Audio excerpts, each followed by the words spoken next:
Hey folks, this is Coscut and I'm Trevor. Today we're going to be talking about a Star Wars character you probably haven't seen on the cosplay circuit.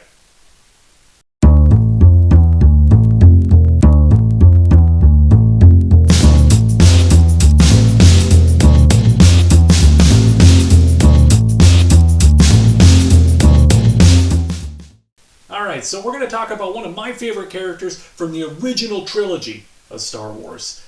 Now you remember that scene in Empire Strikes Back? The Millennium Falcon flies into Cloud City. Out comes Lando Calrissian, all dapper in his cape. But who's standing right behind Lando? Who runs Cloud City? That's right, Lobot. So this was my costume for the Calgary Comic convention. This is something that I whipped up in just a few nights' work. Pretty easy, pretty cheap. The clothes are from Goodwill. The headpiece is made out of cardboard, LEDs, wire, and some craft foam. Belt is craft foam. So I'll just quickly go through and give you a little bit of information about each piece. These LEDs here are lit separately from the other LEDs, and they're just attached to this little battery on the inside. That just sits inside the ear hole here. The other LEDs here and on the back are controlled by this button that came out of an old Christmas lights display. That allowed me to kind of turn the lights on and off as I wanted, kind of flicker it along as I talked. Everything here is covered in craft foam. Now, not all my craft foam was gray, so this is all covered with a nice coat of primer. One thing to keep in mind when you're spraying this type of craft foam, make sure you spray that primer from a distance, or it will start to break down the foam.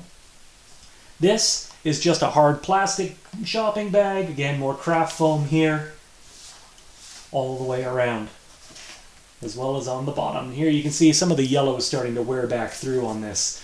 The inside is all cardboard because I didn't really care about the look as much because that's just sitting right against my head, with some nice foam here to help keep that pinched nice and tight to the head. Ear holes here. So basically the whole headpiece will just sit on the back of your head like a reversed pair of glasses. The belt, made again just out of craft foam, attached to a webbing belt here. And this lovely pantsuit right here didn't start off as a pantsuit. It was actually an artist's smock.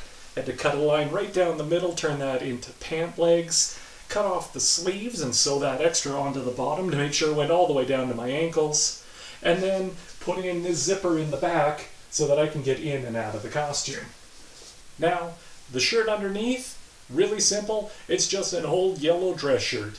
What I did is I cut a chunk out of the back so I could sew it in around the sleeves, just to give them that extra puffiness, make it a little bit more Lobot, a little bit less 90s businessman. As for the collar, I took the lazy way out, and rather than going ahead and actually sewing this, I just flipped the pointy ends to the inside. And there you have it. This was about a $45 project, 3 nights work, and I was able to come up with a Lobot costume just in time for Comic-Con. Alright, thanks for watching. Don't forget to click subscribe to see upcoming videos, and remember, stay crafty, stay cheap.